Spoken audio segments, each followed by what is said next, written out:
येनाक्षरसमन्वयो अक्षरात् प्रोक्तं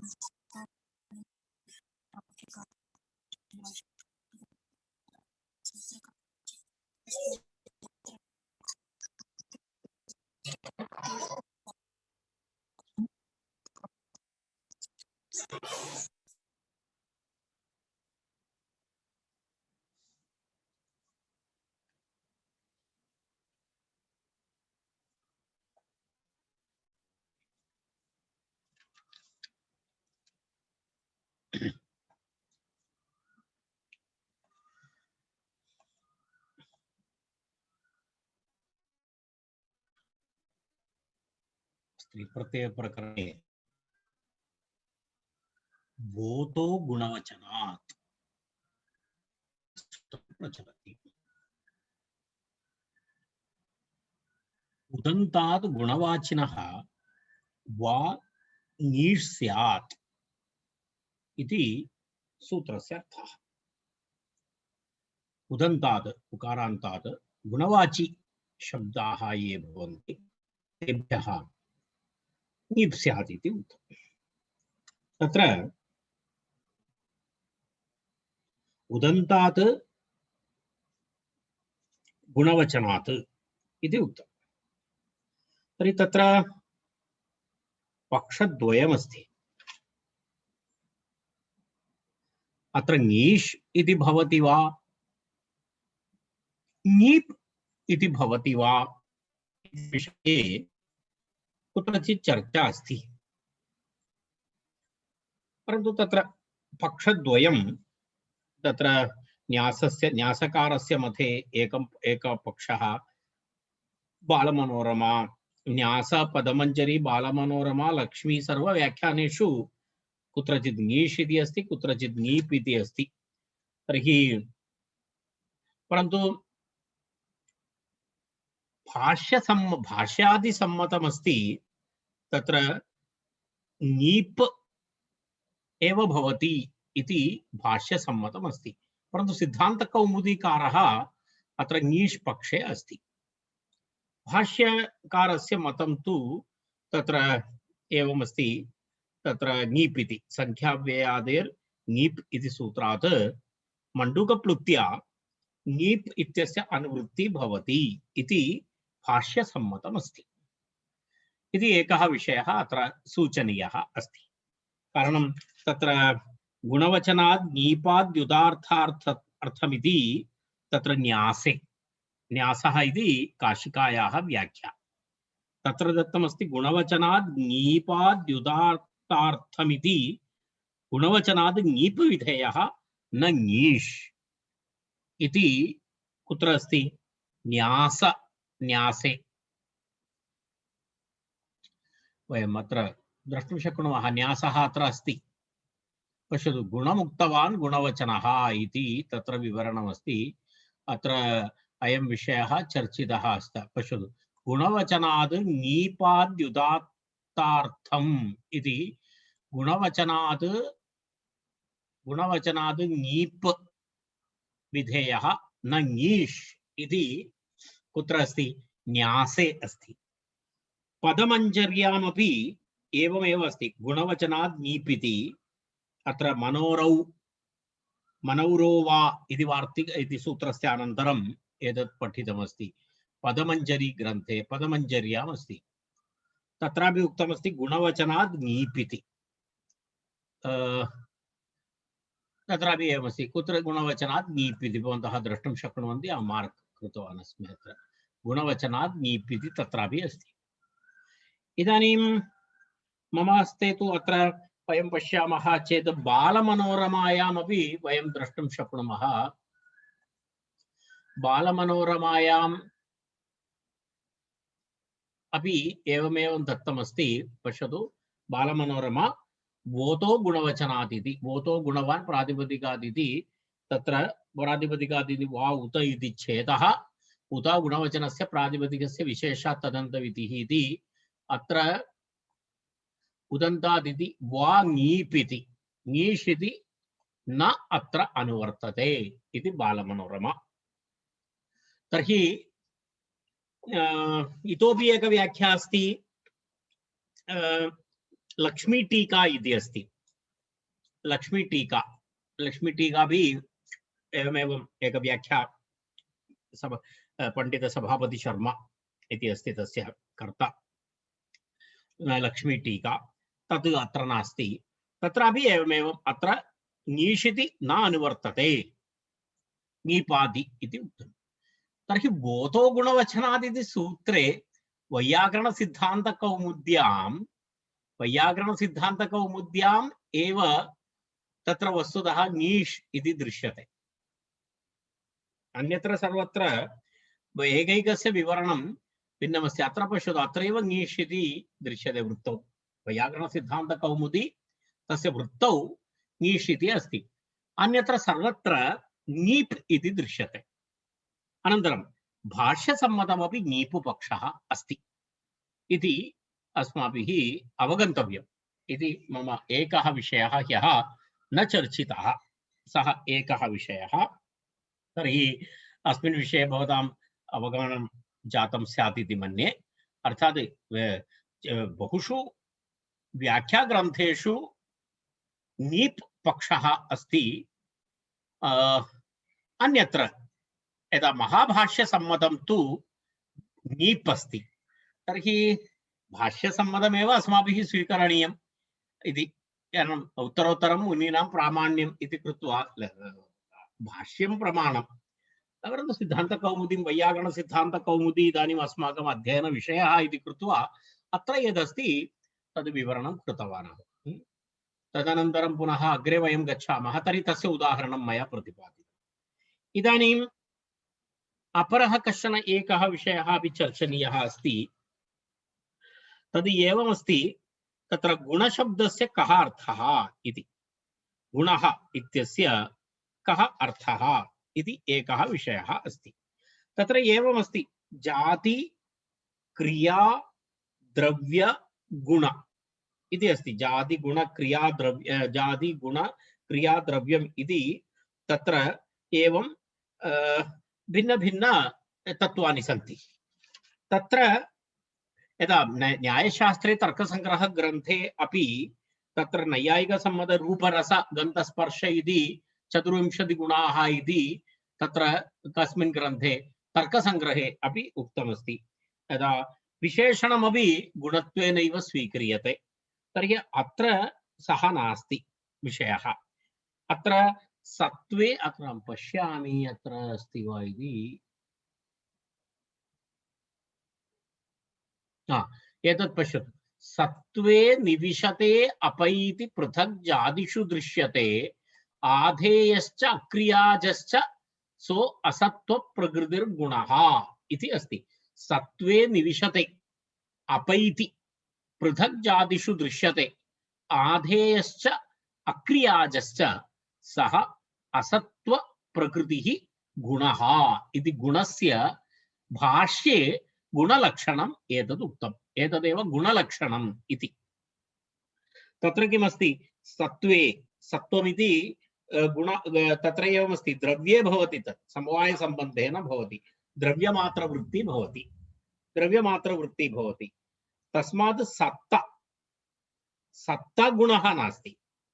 सः द्रव्य गुण कर्म एतेषु त्रिषु अपि सत्ता वर्तते, सत्त्वं वर्तते। तर्हि सत्त्वाद् भिन्नं सत्त्वे निविशते, अर्थात् द्रव्ये भवति तत् तादृशः गुणः, तद् अस्ति गुणः। तस्मात् सत्ता गुणः न भवति, सत्ता भिन्ना अस्ति, तत्र भवति एषः। पुनः एवमस्ति, तर्हि द्रव्यं द्रव्यादपि भिन्नमस्ति। द्रव्यं यदा द्रव्ये सत्त्वे समवायसम्बन्धेन भवति इति, तर्हि तस्य एतद् तत्र एवमपि अस्ति, अपैति इत्यपि अस्ति। सत्त्वे निविशते, सत्त्वे भवति एवमेवम् अपैति भिन्नमपि भवति। यदा वयं जानीमः गुणः इति यदा आम्रफलं स्वीकुर्मः, आम्रफलं पश्यामः, आम्रफलं पूर्वं हरितवर्णः भवति, तदनन्तरं यदा तत् पक्वं भवति तर्हि पीतवर्णः भवति। तर्हि यदा एकवारं पूर्वं हरितगुणः आसीत् तदनन्तरं पीतगुणः भवति, परन्तु द्रव्ये कोऽपि भेदः नास्ति, द्रव्यं तथैव अस्ति, तत्र कोऽपि भेदः नास्ति। तस्मात् द्रव्यत्वम् इति यदस्ति सः गुणः न भवितुमर्हति, कारणं गुणः अपैति भिन्नं भवति। यदा पूर्वम् एकमासीत् तदनन्तरम् आम्रफलं पक्वानन्तरम् आम्रफलस्य किं भवति, पीतवर्णः भवति, परन्तु आम्रफले भेदः अस्ति वा, नास्ति। आम्रफलं तु आम्रफलमेव भवति, तत्र भेदः नास्ति। तदेव तत्र सत्त्वे निविशते अपैति पृथक् जातिषु दृश्यते, पृथक् जातिषु दृश्यते इति उक्तं।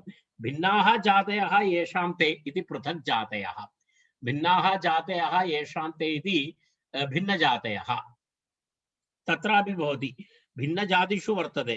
यदा यदा उदाहरणं वदामि, यदा हरितवर्णः, हरितवर्णः केवलं हरितवर्णः आम्रफले एव भवति इति नास्ति, तत्तु तृणे अपि दृश्यते। अर्थात् अयं गुणः पृथक् जातिषु वर्तते, एकत्रैव भवति इति नास्ति, तादृशमस्ति गुणः। तर्हि किं किं यदा यदा पीतवर्णस्य हरितवर्णः, हरितवर्णः बहुषु द्रव्येषु वर्तते, तत्र एकत्रैव भवति इति नास्ति। तर्हि सत्त्वे निविशते अपैति पृथक् जातिषु दृश्यते। तदनन्तरं पुनः उक्तम् आधेयश्च अक्रियाजश्च, आधेयश्च आधेयः उत्पाद्यः, अक्रियाजः अनुत्पाद्यः। यदा यानि द्रव्याणि सन्ति तानि द्रव्याणि उत्पाद्यानि तत्रापि भवन्ति, अनुत्पाद्यानि तत्रापि भवन्ति। यदा यदा तस्य एवमस्ति खलु, यदा वयं पश्यामः घटादि निर्माणं करोति, घटस्य निर्माणकाले तस्य वर्णः एकः भवति, तदनन्तरं पुनः तस्य श्यामादिवर्णः अनन्तरं भवति। तर्हि तत्र किमस्ति, उत्पाद्यः भवति सः वर्णः, सः उत्पाद्यः भवति। अनन्तरम् अनुत्पाद्यः अपि अस्ति गुणः, अनुत्पाद्यः इति स्वाभाविकमेव भवति। यदा आकाशादि तत्र यः वर्णः दृश्यते तद् उत्पाद्यं न, अक्रियाजमस्ति, अर्थात् अनुत्पाद्यमस्ति। तर्हि एतादृश सः असत्त्वप्रकृतिः गुणः इति। तर्हि तत्र एवमस्ति, असत्त्वप्रकृतिः इति तत्र गुणः इति तस्य आशयः। तदेवं महाभाष्ये व्याकरणदृष्ट्या अत्र गुणशब्दः यः प्रयुक्तः अस्ति तस्य विवरणं तत्र दत्तमस्ति। सत्त्वे निविशते अपैति पृथक् जातिषु दृश्यते आधेयश्च अक्रियाजश्च सः असत्त्वप्रकृतिः गुणः इति वोतोर्गुणवचनात् इत्यस्य गुण इत्यस्य व्याकरणदृष्ट्या एवं तत्र व्याकरणशास्त्रेषु एवं तस्य विवरणम् अस्ति इति मम कथनस्य आशयः। एतावदेव तस्मिन् विषये वक्तव्यमस्ति। गुणशब्दः, तर्हि एतां कारिकां भवन्तः किञ्चित् स्मरणे स्थापयन्तु। वोतो गुणवचनादित्यत्र गुणशब्दस्य कथं तत्र विवरणम् अस्ति इति। अनेन यद् मया प्रतिपादितं तत्सर्वम् इतः एव मया उक्तं, तद् केवलम् उदाहरणमेव मया प्रतिपादितं, परन्तु अन्यत् सर्वम् अत्रैव अस्ति बालमनोरमायां। भवन्तः बालमनोरमां पठितुं शक्नुवन्ति। एतत् पश्यतु, एतत् सर्वम् अत्र अस्ति। एतत् सर्वम् अस्तु, तावदेव वक्तव्यम् अस्ति अस्मिन् विषये। इदानीं वयम् अग्रे गच्छामः। इदानीम् उदाहरणं तत्र मृदु इति गुणः, तस्मात् स्त्रीत्वविवक्षायां विकल्पेन इदानीं वयं नीष् इत्येव स्वीकृत्य गच्छामः। किमर्थम् इत्युक्ते वयं वैयाकरणसिद्धान्तकौमुदीं पठामः, तेन कारणेन नीष् इति। वस्तुतः अहं पूर्णचर्चाम् आरम्भे कृतवान्, सर्वे तत्र आसन् वा इति अहं न स्मरामि, परन्तु भाष्यसम्मतं तु नीप् अस्ति अत्र, परन्तु अत्र तु नीष् अस्ति। तर्हि नीष् इत्येव स्वीकृत्य अग्रे गच्छामः। उतः इति किं दलप्रयोजनं प्रतिपादयति। सूत्रे उतः इति किमर्थं प्रयुक्तः इति प्रश्नः। तर्हि तस्य उदाहरणं प्रत्युदाहरणम् उक्तमस्ति। शुचिः इति, शुचिः इति अस्ति। शुचिः इति तस्य प्रत्युदाहरणम् अस्ति। शुचिः इति किं, तत्र वस्तुतः शुचिः इति गुणः, शुचिः इति गुणः, परन्तु गुणः अस्ति चेदपि शुक्लवर्णः इत्यर्थे अस्ति। तत्र शुक्ल इत्यर्थः शुचिः इति। शुक्लशुभ्र शुचिश्चेत विशदश्चेत पाण्डुराः इति अमरकोशः। तत्र पश्यतु शुक्लः एतत् पश्यतु अमरकोशस्य वाक्यमस्ति। एते सर्वे शुक्लवर्णस्य पर्यायाः अपि तत्र सन्ति। शुक्लशुभ्र शुचिश्वेत विशद श्वेत पाण्डुराः इति तत्र एवं तस्य तत्र वैशिष्ट्यं नाम तस्य किमस्ति तद् शुचिः इति गुणवाची शब्दः अस्ति, गुणवाची अस्ति, तथापि गुणवाची अस्ति चेदपि तस्य उकारान्तत्वं नास्ति, उदन्तत्वं नास्ति। उदन्तत्वं नास्ति इति कृत्वा तत्र किं न भवति, अनेन सूत्रेण तत्र किं न भवति, ङीपु प्रत्ययः न भवति। तर्हि उकारान्तात् गुणवाचकात् एव स्त्रीत्वविवक्षायां ङीपु भवति, अन्यत्र न भवति। तत्र शुचिः इति इकारान्तशब्दः गुणवाचकः। तेन कारणेन तत्र तस्य उकारान्तग्रहणेन सूत्रे उतः इति ग्रहणेन फलं नाम लाभः नाम शुचिता गुणवाची अस्ति चेदपि तस्य उकारान्तत्वं नास्ति इति कृत्वा तत्र ङीप् अथवा ङीष् यत्किमपि तन्न भवति इति तत्र अस्ति। तत्र तस्मात् शुचिः इत्येव तत्र रूपं भवति इति एकः विषयः। तदनन्तरं पुनः आघुः इति एकं तत्र किमस्ति, गुणवचनादित्यस्य तत्र एतदुक्तं गुणवचनादिति गुणवचनादित्यस्य ओतो गुणवचनादिति गुणशब्दस्य प्रयोगः किमर्थम् इति प्रश्नः, तस्य फलं किम्? तर्हि उक्तं तत्र आघुः इति एक उकारान्तशब्दः। आघुः इत्युक्ते मूषिकः इत्यर्थः। आघुः मूषिकः। आघुः इति उकारान्तशब्दः, परन्तु सः गुणवाचकः नास्ति। गुणवाचकः नास्ति इति कृत्वा तत्र किमस्ति, तद् जातिविशिष्टद्रव्यवचनमस्ति। जाति अस्ति, माने मूषिकः इति जातिः, गुणः नास्ति। आघोस्तु जातिविशिष्टद्रव्यवचनत्वात् उक्तगुणवचनत्व अभावात् न ङीप् इति एतत् तस्य विवरणं। पश्यतु, आघोस्तु जातिविशिष्ट द्रव्यवचनत्वात्, कारण जातिविशेषणमस्ति तद्। आघुः इति एक जातिः मूषिकः, तत्र गुणवचनत्वं नास्ति। गुणवचनत्वं नास्ति इति कृत्वा तस्मात् ङीप् प्रत्ययः न भवति इति तस्य लाभः। अन्यथा सर्व उकारान्तशब्देभ्यः स्त्रीत्वविवक्षायां ङीप् भवति स्म, अत्र न भवति। आघुः इत्येव भवति उकारान्तः अस्ति चेदपि इति गोतो गुणवचनात् इति तत्र सूत्रविवरणं तत्र सम्पद्यते। तस्मिन्नेव प्रकरणे तस्मिन्नेव सूत्रे तत्र काश्चन वार्तिकानि सन्ति, ततोपि वयं पश्यामः। एकं वार्तिकमस्ति, खरु संयोगोपथात् न इति वार्तिकम्। खरु संयोगोपथात् न, खरु इति एकः शब्दः, गुणवाचकः शब्दः। गुणवाचकः शब्दः खरुः इत्युक्ते पतिं वरा कन्या इत्यर्थः। खरुः इति पतिलाभ उत्कण्ठावती इत्यर्थः। अर्थात् विवाह समयः जातः, पतिं वरा इत्युच्यते, पतिं वरा इत्युच्यते, पतिलाभ उत्कण्ठावती इत्यर्थः तस्य खरुः इति वदति। तत्र औत्कण्ठ्यम् इति गुणः अस्ति, तत्र उत्कण्ठा इति गुणः। तेन कारणेन खरु इति शब्दः गुणवाचकः। तत्र औत्कण्ठ्य लक्षण गुणोपसर्जनत्वम् अस्ति, तत्र गुणः अस्ति, सः गुणवाचित्वम् अस्ति तत्र खरुः इत्यत्र गुणवाचित्वम् अस्ति इति कृत्वा पतिं वरा कन्या इति पतिलाभरूप उत्कण्ठावती अस्ति सा। तस्मात् पतिलाभ रूप उत्कण्ठावती अस्ति इति कृत्वा तत्र गुणोपसर्जनत्वम् अस्ति, गुणः अस्ति, तत्र गुणवचनमस्ति। तस्मात् बोतो गुणवचनादिति सूत्रेण तत्र ङीष् भवितुम् अर्हति। खरुः इति शब्दात् स्त्रीत्वविवक्षाय, खरुः इति स्त्रीत्वविवक्षाय। तर्हि तत्र किं भवितुम् अर्हति? बोतो गुणवचनादिति सूत्रेण तत्र किं ङीप् भवितुमर्हति अथवा सिद्धान्तकौमुदी अनुसारं चेत् ङीष् भवितुमर्हति तं बाधित्वा तस्य तत्र निषेधः क्रियते अत्र किमस्ति खरु शब्दात् संयोग उपधात् च विषयद्वयं खरु इति एकः शब्दः तदनन्तरं पुनः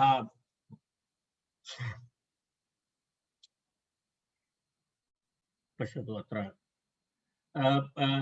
तिलाभ उत्कण्ठावती इत्यर्थः एतत् सर्वं मया प्रतिपादितम् औत्कण्ठ्यलक्षण गुणोपसर्जन द्रव्यवाचितया गुणवाचित्वात् प्राप्तिः गुणवचनत्वम् अस्ति इति तस्य आशयः तत्र एवमस्ति तर्हि तत्र खरुः इति एकः विषयः अपरः विषयः अस्ति संयोगोपधत्वं संयोगोपधत्वम् इत्युक्ते तत्र किमस्ति संयोगोपध गुणवाची शब्दः उपधायां यस्य संयोगः भवति चेत् ततः अपि किं न भवति ङीष् प्रत्ययः न भवति गुणवाची अस्ति परन्तु किं नास्ति तत्र एवमस्ति संयोग उपधायां संयोगवर्णः हलोनन्तरं संयोगः व्यञ्जनद्वयं यदि मिलित्वा भवति उपधायां तर्हि तत्रापि ततः अपि ङीष् प्रत्ययः न भवति यदा यदा पाण्डुः इति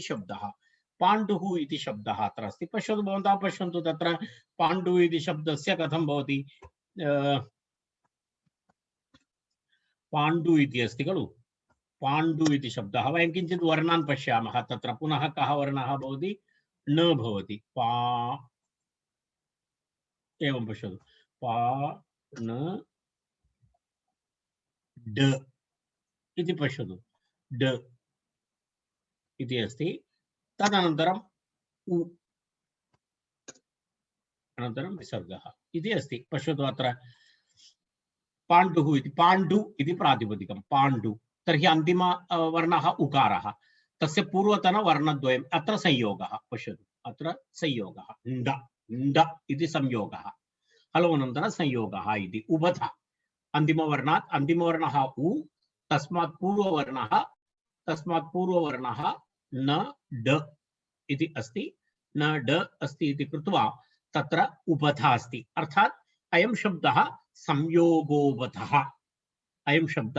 संयोगोपधः इत्युच्यते किमर्थं तत्र उपधायाम् उपधा नाम अलोन्त्यात् पूर्व उपधा अन्तिम अल् तस्मात् पूर्वम् अन्तिमवर्णः उ तस्मात् पूर्वं न ड ण्ड इति भवति तस्मात् तत्र संयोगोपध अस्ति इति कृत्वा अत्रापि ङीप् प्रत्ययः न भवति इति अस्ति तत्र विषयः इति तस्य वार्तिकस्य अर्थः तर्हि कुत्र कुत्र न भवति इति उक्तं खरु इति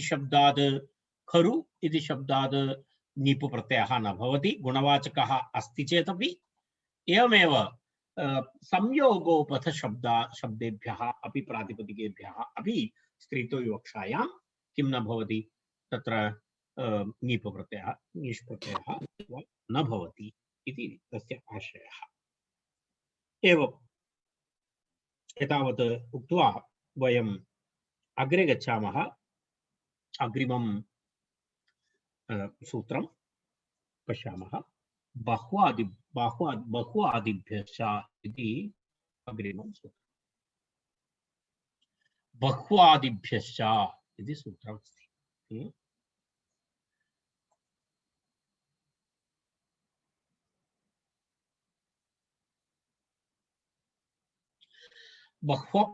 बहुआदिगणः अस्ति बहुआदिभ्यः च इति अस्ति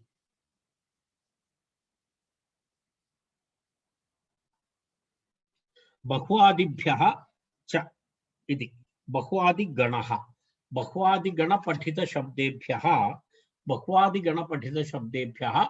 तत्र बहु आदिभ्यः इति अस्ति तत्र बहु इत्येवमादिभ्यः प्रातिपदिकेभ्यः स्त्रियां वा ङीष् प्रत्ययः भवति इति विकल्पेन ङीष् प्रत्ययः विधीयते बहुआदिभ्यश्च इति तत्र एते सर्वे शब्दाः भवन्ति बहु इत्यादि शब्दाः तत्र सन्ति, दत्ताः सन्ति केचन गति इति। एकवारं पश्यामः, गणपाठेऽपि स्यात्।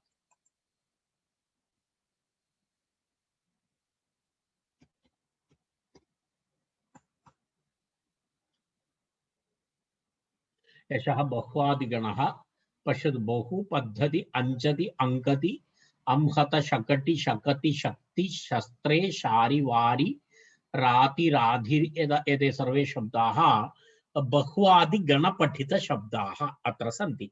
बहुवादिगणपठित शब्दाः एते सर्वे, एतेभ्यः शब्देभ्यः यत्र स्त्रीत्वविवक्षा अस्ति तत्र एते सर्वे, परन्तु बहुवादिगणे अस्ति। अयं बहुवादिगणः। तस्मात् तर्हि बहुवादिगणपठितशब्देभ्यः किं भवति, तत्र विकल्पेन ङीषु प्रत्ययः स्यात् इत्यर्थः। अस्मिन् गणे ये शब्दाः भवन्ति तेभ्यः सर्वेभ्यः शब्दात् तत्र किं भवति, ङीष् प्रत्ययः विकल्पेन भवति, अर्थात् रूपद्वयं भवति। यदि ङीष् प्रत्ययः न भवति चेत् तत्र सामान्यं बहुः इत्येव भवति। तत्र पश्यामः, एवं तत्र सरला प्रक्रिया अस्ति। बहु इति शब्दः, तस्मात् तत्र स्त्रीलिङ्गे स्त्रीत्वविवक्षायां तत्र वयं जानीमः, प्रशब्दं जानीमः, बहु इति शब्दः, तस्मात् ङीष् प्रत्ययः विकल्पेन ङीष् प्रत्ययः भवति। ङीष् प्रत्ययः भवति चेत् उकारस्य इको यणचि इति यणादेशः भवति चेत् बह्वी इति रूपं भवति, बह्वी इति प्रातिपदिकं भवति।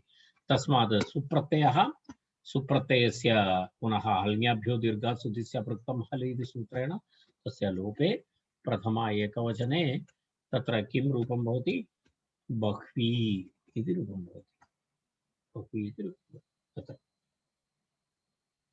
अन्येपि शब्दाः तत्र एवमेवं द्रष्टव्याः।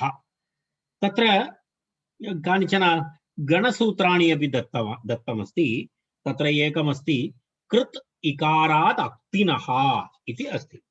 कृत् इकारात् अक्तिनः इति एकं गणसूत्रमस्ति। तत्र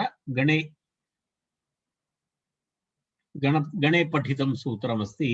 कृत् इकारात् भवन्तः द्रष्टुं शक्नुवन्ति, अत्र पश्यतु अत्र कृतिकारात् अक्तिनः इति स्पेल्लिङ्ग् मिस्टेक् अस्ति। सर्वतो अक्तिन्नर्थादित्येके इति अस्ति। तदनन्तरं तत्र एवं द्वित्रि गणसूत्राणि सन्ति। कृतिकारात् अक्तिनः इति तत्र एकं गणसूत्रमस्ति, गणे आगतं तदस्ति। अत्र एतत् नास्ति, वार्तिकं वा तथा नास्ति। अर्थात् तत्र एवमस्ति, तस्य आशयः अस्ति,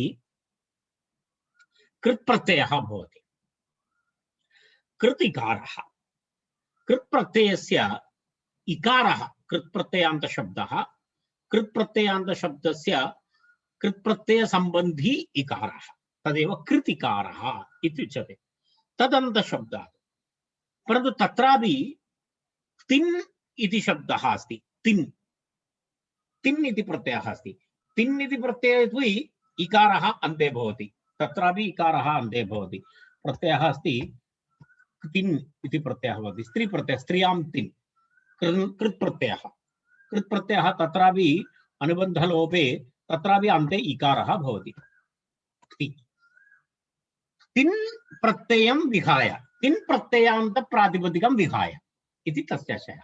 तदेव अक्तिनः इति, कृत्तिकारात् अक्तिनः इति तस्य पदच्छेदः। कृतिकारात् अक्तिनः इति, कृतः यः इकारः तदन्तात् प्रातिपदिकात् ङीष् वा स्यात् इति वार्तिकस्य अर्थः, गणसूत्रस्य अर्थः। परन्तु न तु तिन्नन्तात् इति। तिन् इति प्रत्ययान्त शब्दं प्रातिपदिकं विहाय तं त्यक्त्वा, तिन् इति प्रत्ययं यस्य अन्ते भवति तादृशं प्रातिपदिकं त्यक्त्वा अन्य कृत् प्रत्यय इकार, कृतः इकारः यत्र भवति तादृश तत्र तद् त्यक्त्वा अन्यत् सर्वं। यदा अत्र सूत्रार्थः यत् गणसूत्रस्य अर्थः अत्र दत्तः अस्ति, मनोरमायां भवन्तः द्रष्टुं शक्नुवन्ति। कृतिकारादक्तिनः इति बहुवाद्यन्तर्गण गणसूत्रम् इति गणसूत्रस्य अर्थं पश्यतु कृतः यः इकारः तदन्तात् प्रातिपदिकात् ङीष् वा स्यात् न तु तिङन्तात् इत्यर्थः इति गणसूत्रस्य अर्थः स्पष्टमस्ति कृतः यः इकारः यः कृत्प्रत्ययस्य यः इकारः तदन्तात् तादृशान्त प्रातिपदिकात् यदा उदाहरणं रात्रि इति शब्दः रात्रि रात्रि इति शब्दः तत्र कथमस्ति रात्रि इति शब्दस्य कथं व्युत्पत्तिः भवति रात्रि रात्रि इति रा धातु दाने इत्यर्थे अस्ति रा धातु दाने इत्यर्थे प्रयुज्यते तत्र तत्र पश्यामः दर्शयामि रा धातु कस्मिन् अर्थे अस्ति रा दाने इति धातु पश्यतु अदादिगणे अस्ति राति रातः रान्ति इति तत्र भवति सिद्धरूपं भवति रा दाने इति तर्हि किमस्ति तत्र अत्र कः अर्थः इत्युक्ते राति इति ददाति इत्यर्थः राति इति ददाति इत्यर्थः ददाति किं ददाति ददाति सुखादिकम् इत्यर्थे तत्र ददाति सुखादिकम् इति तस्मिन् अर्थे किं भवति अयं शब्दः निष्पद्यते कः शब्दः रात्रि इति शब्दः राति इति ददाति सुखादिकम् इति अर्थे रा दाने इति धातोः तत्र उणाति सूत्रमस्ति राशदिभ्यां त्रिप् इति उणाति सूत्रं किमस्ति राशदिभ्यां त्रिप् त्रिप् प्रत्ययान्तः त्रिप् तर्हि औणादिक त्रिप् प्रत्ययः तर्हि कथं भवति रा धातु तस्मात् एवं प्रत्ययः भवति एवं एषः उणादि प्रत्ययः रा त्रिप् पकारस्य लोपः भवति तर्हि रात्रि इति भवति रात्रि इति भवति कुत्रचित् एवमस्ति उणादि प्रत्ययानामपि तत्र कृत् वाच्यत्वम् अस्ति उणादि प्रत्ययानामपि कृत् वाच्यत्वम् अस्ति तान् प्रत्ययानपि कृत् प्रत्ययाः इव मन्यन्ते तेन कारणेन रात्रि इति शब्दः तत्र किं भवति रात्रि इति शब्दस्य अन्ते इकारः अस्ति उणादि प्रत्ययस्यापि कृत्वाच्यत्वम् अस्ति इति कृत्वा तत्र किं भवति इदानीम् अयम् इकारः रात्रि इत्यस्य इकारः कृदिकारः कृतः यः इकारः अत्र अस्ति तेन कारणेन अत्र किं न भवति तत्र कृतिकारात् अक्तिनः इति भवति तत्र किं नास्ति तत्र अयं विषयः न भवति इति निषेधः क्रियते अत्र विकल्प निषेधः नास्ति विकल्पेन तत्र ङीष् इति अक्तिनः कृतिकारात् वा ङीष् इति भवति विकल्पेन ङीष् प्रत्ययः भवति तर्हि ङीष् प्रत्ययः भवति चेत् तत्र विकल्पेन ङीष् प्रत्ययः भवति विकल्पेन ङीष् प्रत्ययः भवति चेत् अत्र किं भवति इ इति भवति तत्र किं रूपं भवति रात्रि इति एकं रूपं भवति रात्रि इति भवति तस्मात् सुप्रत्ययः भवति सुप्रत्ययस्य लोपः भवति चेत् एवं रात्रि इति एकः प्रयोगः तस्मादेव रात्रि अपि अस्ति रात्रिः इत्यपि अस्ति प्रयोगः रात्रिः इत्यपि प्रयोगः यदि ईप् प्रत्ययः न भवति तर्हि रात्रिः इति प्रयोगः भवति रात्रिः इति प्रयोगः भवति इति रात्रि इति स्त्रीलिंगे भी प्रयोगः अस्ति एवमपि स्त्रीलिंगे एव अस्ति रात्रि इति प्रयोगः अस्ति रात्रिः इत्यपि प्रयोगः अस्ति अग्रे तत्र इदानीम् एकं गणसूत्रं तदस्ति तद् अपरम् एक गणसूत्रम् इतोपि अस्ति तदेवमस्ति सर्वतो अक्तिन्नर्थादित्येके तत्र एक पक्षः केचन आचार्याः केषाञ्चन आचार्याणां मते केषाञ्चन आचार्याणां मते इति इत्येके एके इत्युक्ते सर्वेषां नास्ति केषाञ्चन आचार्याणां मते इत्यर्थः एके इत्युक्ते केषाञ्चन आचार्याणां मते तत्र किमस्ति कृतिकारान्त अनन्तरं सर्वतः इति उक्तम् अर्थात् कृत इकारान्त शब्देभ्यः अकृत् इकारान्त शब्देभ्यः च केवलम् इकारान्तः द्रष्टव्यः सर्वतः कृतः इकारः इति नास्ति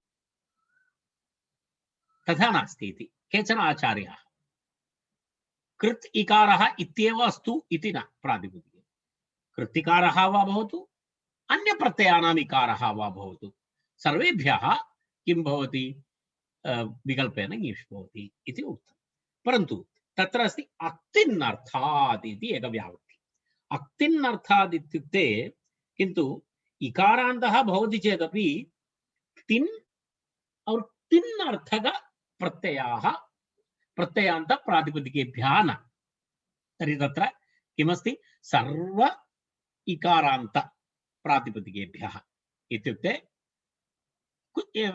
कृत्वा भवतु अकृत्वा भवतु तत्र चलति चिन्ता नास्ति विकल्पेन भवति परन्तु तिन्नर्थक प्रत्ययाः न भवति यदा स्त्रियां तिन् इत्यादि प्रत्ययाः भवन्ति तिन् वा तिन् अर्थक ये प्रत्ययाः भवन्ति ते अन्ते भवन्ति चेत् त्यक्त्वा तान् त्यक्त्वा ततः न भवति तान् त्यक्त्वा किं भवति अन्य इकारान्त प्रातिपदिकेभ्यः विकल्पेन ङीपु भवति इति तत्र सर्वतो अक्तिन्नर्थादित्येके इति तस्यापि सूत्रार्थः अत्र स्यात् वयं पश्यामः पश्यतु सर्वतो अक्तिन्नर्थके इति बहुवाद्यन्तर्गत गणसूत्रमेव कृतिकारान्तात् अकृतिकारान्तात् अपि ङीष वा स्यात् न तु तिन्नर्थक प्रत्ययान्तात् इत्यर्थः तत्र पश्यतु उदाहरणं शकटिः इति शब्दः शकटि इति शब्दः अव्युत्पन्न प्रातिपदिकम् अस्ति तत् कृतिकारान्तः नास्ति तत्र शकटि इत्यत्र कृत् प्रत्ययः नास्ति तस्य किं वदति अव्युत्पन्न प्रातिपदिकम् इति उच्यते अव्युत्पन्न प्रातिपदिकम् अस्ति अव्युत्पन्न प्रातिपदिकं शकटि इत्येव तद् रूपम् अस्ति तस्य प्रातिपदिकम् अस्ति तर्हि तत्र किं भवति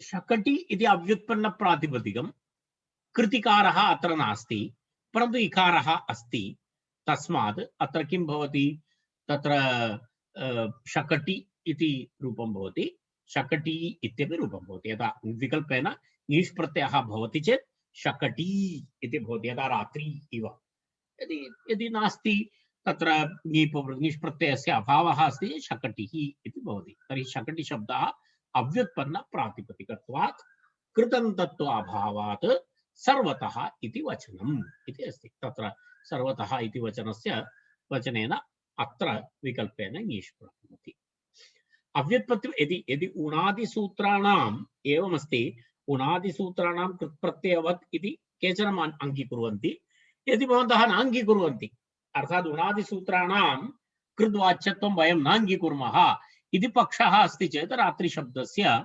अव्युत्पन्नशब्दः इति भवति रात्रिशब्दः अव्युत्पन्न प्रातिपदिकं भवति तर्हि तत्र कृदन्तत्वं पुनः न भवति तर्हि तत्रापि एतत् उदाहरणम् एतेन गणसूत्रेण तत्रापि भवति वैकल्पिकं भवति यदि रात्रिशब्दस्य भवन्तः वदन्ति न तद् उणादिसूत्रेण निष्पन्नं रूपम् अव्युत्पन्न प्रातिपदिकम् एवं पक्षः अस्ति यदा पाणिनीयसूत्रैः ये शब्दाः यानि प्रातिपदिकानि निष्पाद्यन्ते तानि व्युत्पन्न प्रातिपदिकानि उणादिसूत्रैः ये शब्दाः निष्पाद्यन्ते ते अव्युत्पन्न प्रातिपदिकानि इति द्विधा अस्ति व्युत्पन्न प्रातिपदिकम् अव्युत्पन्न प्रातिपदिकम् इति अस्ति यदा वयम् अर्थवदधातुरप्रत्यय प्रातिपदिकम् इति सूत्रं पठामः। तत् सूत्रं केषां कृते अस्ति? अव्युत्पन्नप्रातिपदिकानां अव्युत्पन्नशब्दानां प्रातिपदिकसंज्ञा विधीयते यदा अर्थवदधातुर अप्रत्यय प्रातिपदिकम् इति। कारणं तत्र ये शब्दाः दर्शयन्ति तत् सर्वम् अव्युत्पन्नप्रातिपदिकानां भवति। धातुं प्रत्ययं प्रत्ययान्तं च वर्जयित्वा अर्थवत् शब्दस्वरूपं प्रातिपदिकसंज्ञं स्यात् अव्युत्पन्न।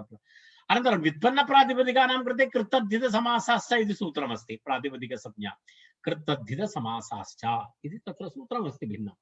तर्हि एवमस्ति, तद् एकैकस्य स्व इच्छा, तदाधारेण तत्र करणीयम् इत्यर्थः। तत्र एवमस्ति, तिन्नर्थकशब्देभ्यः न भवति इति उक्तम्। तिन्नर्थकशब्देभ्यः न भवति इति तत्र एवमस्ति। तत्र अजननिः इति एकम् उदाहरणं तत्र दत्तमस्ति। स्त्रियां तिन् इत्यधिकारे आक्रोशे नञ्यनि इति नञि उपपदे तत्र जनेः अनिप्रत्ययः इति भवति। तत्र शब्दस्य निष्पत्ति दर्शयति। अजननिः इति, अजननिः इति शब्दः, जननी इति शब्दः, अजननी इति शब्दः। तत्र अजननिः इति अनिप्रत्ययान्तः शब्दः। कुतः?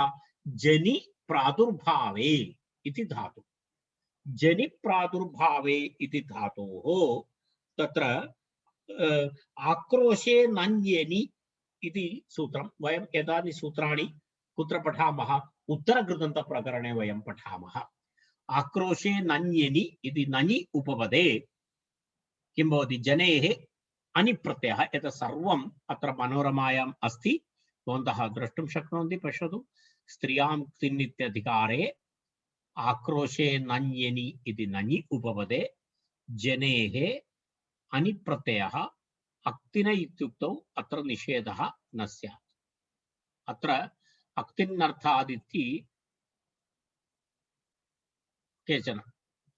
तत्र एवमस्ति, अजनैः इत्यत्र किं भवति? तिन्नर्थकप्रत्ययः अस्ति, तस्मिन् अधिकारे अस्ति। स्त्रियां तिन् इत्यधिकारे अस्ति तत् सूत्रं। तस्मात् तस्य आशयः सः इकारः, अजननी इत्यत्र यः इकारः अस्ति अन्ते, सः तिन्नर्थक इकारः। तर्हि यत्र तिन्नर्थक इकारः भवति तस्मात् नीष् न भवति। तदर्थमेव अक्तिनः इति तत्र दत्तमस्ति। सर्वतो अक्तिन्नर्थः इति, केवलं तिन् इति न, तिन्नर्थक प्रत्ययाः भवन्ति, तेभ्यः अपि नीष् न भवति इति दर्शयितुम् अक्तिन्नर्थः इति तत्र दत्तः अस्ति। तिन्नन्तत्वात् अप्राप्ते विध्यर्थं पद्धति शब्दः गणे पठ्यते इति अत्र एकम् अस्ति। अस्मिन् गणे कस्मिन् गणे? बहुवादिगणे पद्धति इति शब्दः अस्ति। कस्मिन् गणे? बहुवादिगणे पद्धति इति शब्दः अस्ति। तर्हि पद्धति इत्यस्य पादाभ्यां हतिः, पादाभ्यां हन्यते इत्यर्थे पद्धति शब्दः भवति।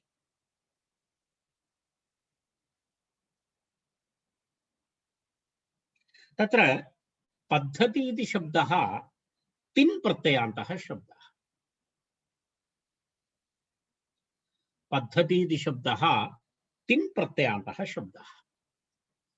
तेन किं न भवति? तिन् शब्दः भवति चेत् तत्र नीष् प्रत्ययस्य प्राप्ति न भवति। तिन् प्रत्ययस्य इदानीं न भवति खलु, कारणम् अत्र उक्तं खलु कृतिकारात् अक्तिनः इति उक्तमस्ति। तेन तिन् प्रत्ययान्तः अस्ति इति कृत्वा तत्र किं न भवति? तत्र नीष् प्रत्ययः न भवति। स्त्रियां तिन् इति सूत्रेण तिन् प्रत्ययः भवति। तत्र किं भवति? हतिः इति शब्दः, हतिः इति शब्दः तिन् प्रत्ययान्तः। हन् धातु, हन् धातोः तत्र हन्यते इत्यर्थे कर्मार्थे स्त्रियां प्रियां तिन् इति सूत्रेण तिन् प्रत्ययः भवति।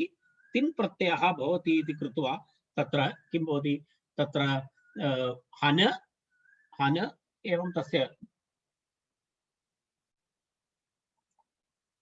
दर्शयामि। हन इति भवति धातु। हन धातोः कः प्रत्ययः भवति, तिन् इति प्रत्ययः भवति। नकारस्य लोपः ककारस्य लोपः। हन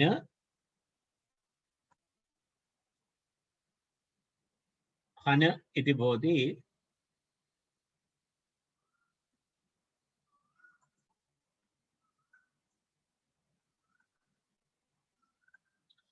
हन इति भवति, अनन्तरं ति भवति। एवम् अस्ति। हतिः इति शब्दस्य व्युत्पत्तिं दर्शयामि। हन ति इति स्थिते तत्र कित् अस्ति। कित् अस्ति इति कृत्वा अनुदात्तोपदेश इति एकं सूत्रमस्ति। तत्र तेन सूत्रेण नकारस्य लोपः भवति। एतत् वयं पठामः अग्रे। अहं उत्तरकृदन्तप्रकरणे एतत् सर्वम् आगच्छति। तत्र ह इत्यस्य नकार हकार उत्तर नकारस्य लोपः भवति। तर्हि ह ति इति भवति, मिलित्वा हति इति अस्ति। हति इति भवति, हति इति भवति। तर्हि पादाभ्यां हति इत्यर्थे पद्धति इति शब्दः समासः भवति, कर्तृकरणे कृता बहुलम्। तर्हि तत्र पद्धति इति शब्दः भवति। तर्हि अत्र तिन्नन्तः शब्दः अस्ति। तर्हि अत्र तिन्नन्तः नास्ति इति कृत्वा तत्र एवमस्ति। तत्र पश्यतु, तिन्नन्तत्वात् अप्राप्ते तिन्नन्तत्वम् अस्ति इति कृत्वा अत्र ङीष् प्रत्ययः न प्राप्यते, ङीष् प्रत्ययः न भवति। ङीष् प्रत्ययः न भवति इति कृत्वा ङीष् प्रत्ययः न भवति इति कृत्वा विध्यर्थं पद्धति शब्दः गणे पठ्यते। तस्मात् गणे सः शब्दः आगतः। गणे भवति चेत् अन्यत् किमपि न भातते। गणे ये शब्दाः भवन्ति तत्र सर्वनियमाः अपवादाः भवन्ति तेषां कृते। तत्र तेन कारणेन पद्धति इत्यत्र तिन्नन्तत्वम् अस्ति चेदपि तत्र किं न भवति। तत्र पश्यतु, तत्र पद्धति इति शब्दः अस्मिन् गणे अस्ति। पश्यतु, बहुवादिगणे अयं शब्दः अस्ति।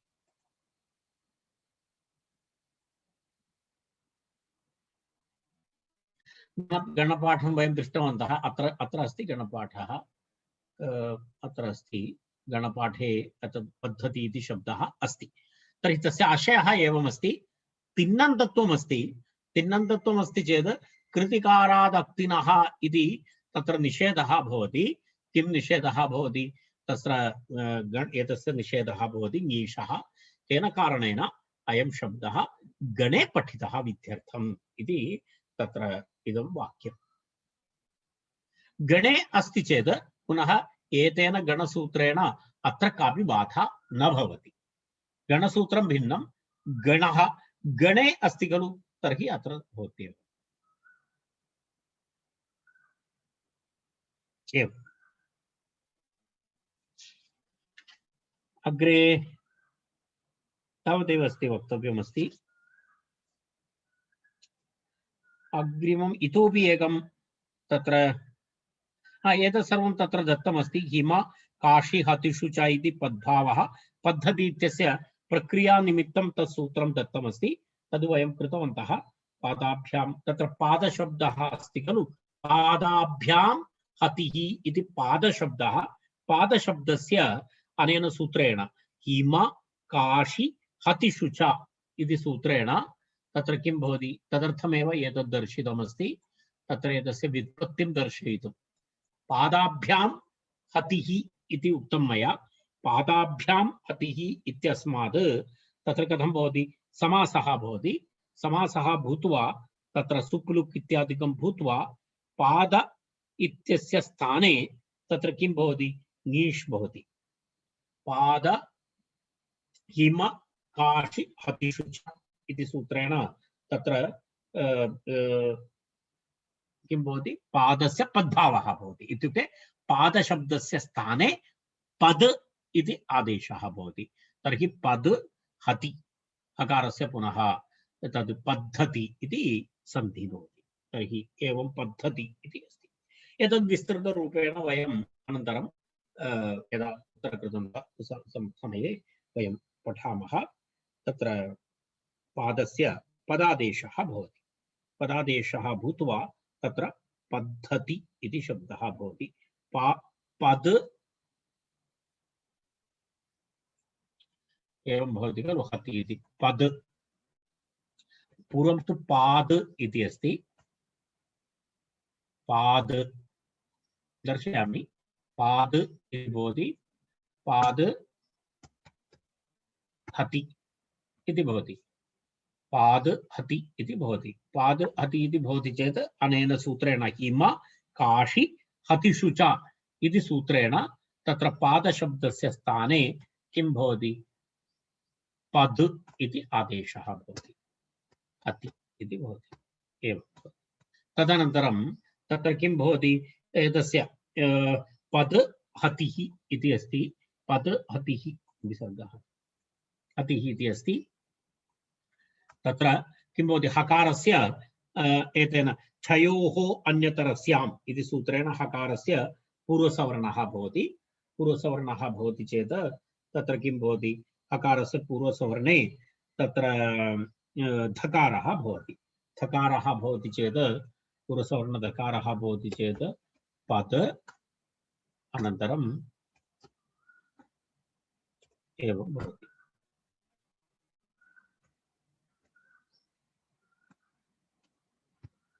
एवं भवति। पद धति इति भवति। मिलित्वा एवं भवति। पद्धति इति भवति। एवं शब्दः इति एतस्य व्युत्पत्ति एवमस्ति। पद्धति इत्यस्य व्युत्पत्ति एवमस्ति।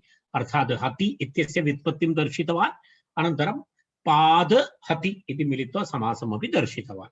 एवं पद्धति इति शब्दः निष्पद्यते। तर्हि पद्धति शब्दात् तत्र किं भवति? विकल्पेन ङीषु भवति चेत् तत्र किं भवति? पद एवं रूपं भवति। पद्धति इति रूपं भवति विकल्पेन भवति चेत्। अन्यथा पद्धतिः इति भवति। उभयतापि भवति। अन्यथा यदि ङीष् प्रत्ययः न भवति चेत् पद्धतिः इति भवति। एवं रूपद्वयं भवति।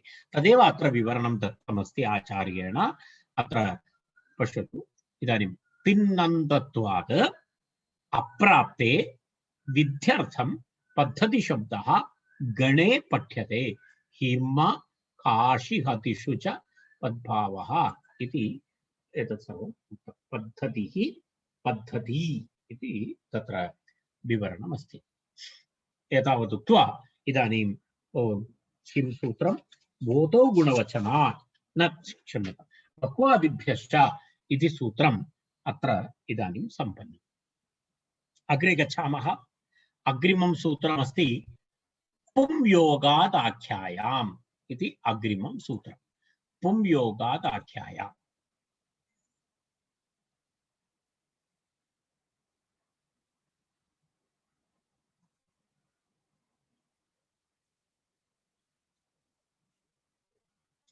पुंयोगात् आख्यायाम् इति द्विपदं सूत्रम्। सूत्रं द्विपदं सूत्रमस्ति। पुंयोगात् आख्यायाम्। ङीष् प्रत्ययः विधीयते। ङीष् प्रत्ययः विधीयते इति तत्र नियमः। पुंयोगात् आख्यायाम् ङीष् ङीष् स्यात् इति तत्र पुरुषवाचकशब्दः। पुंसः योगः पुंयोगः। पुंसः योगः पुरुषवाचकशब्दस्य योगेन इत्यर्थः। पुंयोगात्।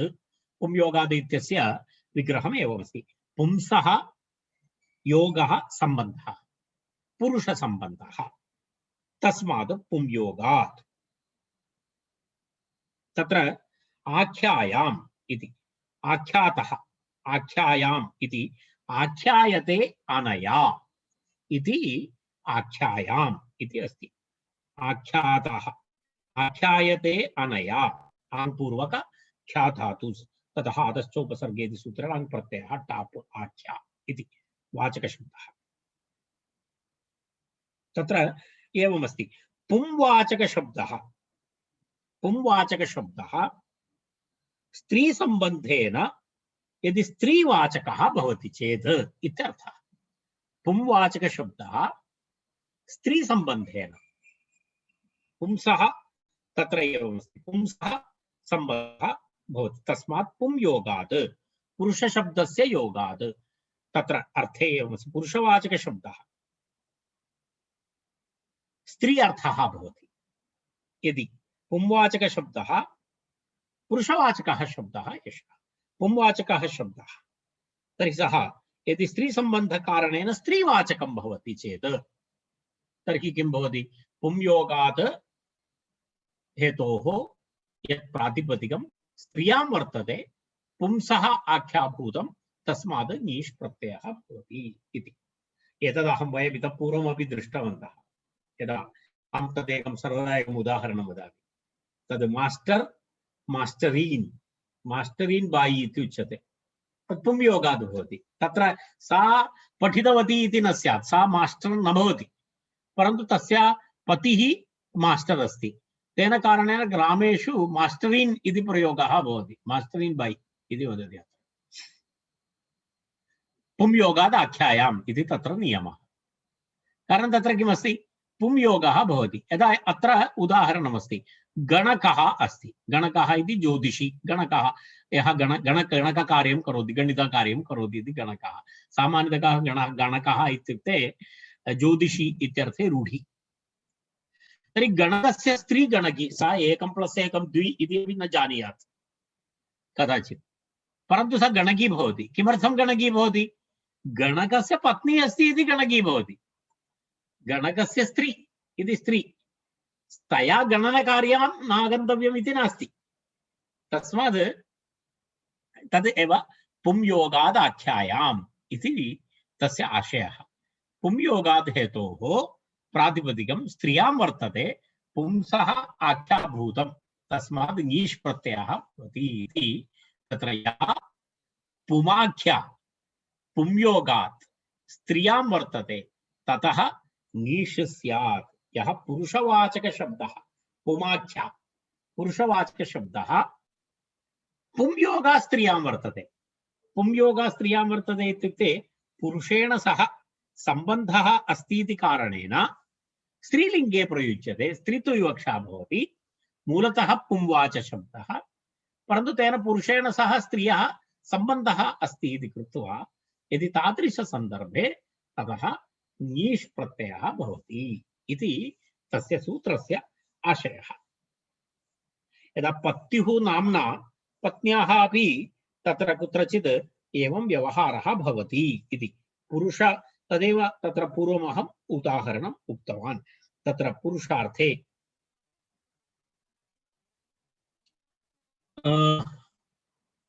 तत्र प्रवृत्तिनिमित्तं नाम किं भवति?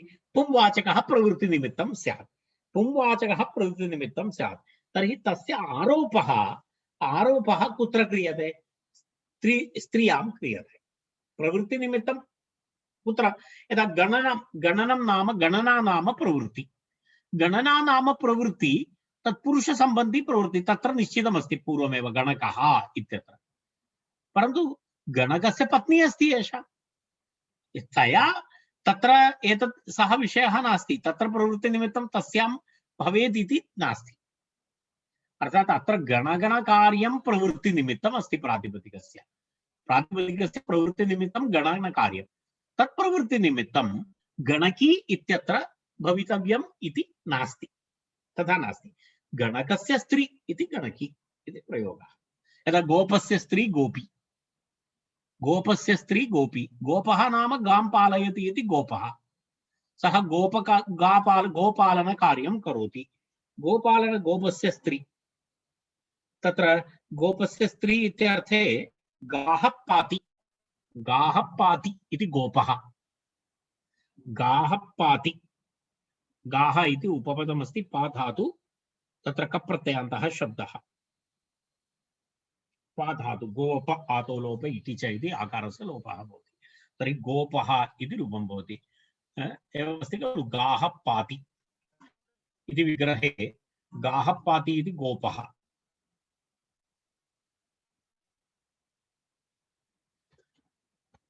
गाः पाति इति विग्रहवाक्यं।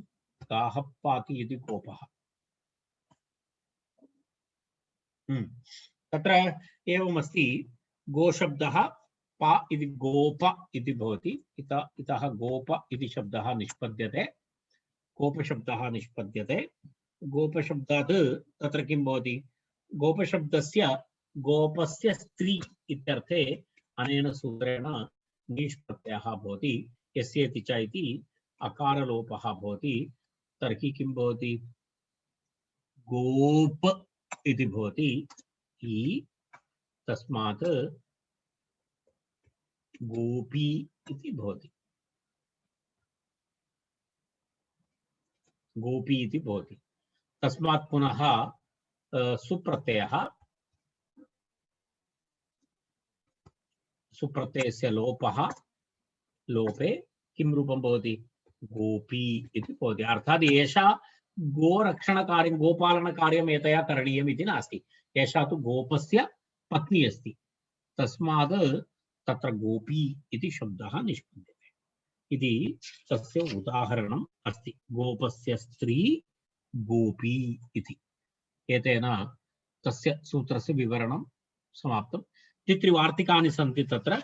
वार्तिकानि वयं तत्र अग्रिमे वर्गे वयं पश्यामः श्वः। तत्र वार्तिकद्वयमस्ति। सूर्यात् देवतायां चाप्, चाप् वाच्यः, पालकान्तात् न इति वार्तिकद्वयं तत्र अस्ति। तावदेव अस्ति। एतत् श्वः।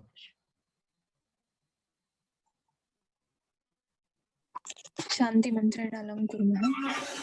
सर्वे भवन्तु सुखिनः, सर्वे सन्तु निर्ममयाः, सर्वे भद्राणि पश्यन्तु, मा कश्चित् दुःखभाग् भवेत्। ओम शांति शांति शांति।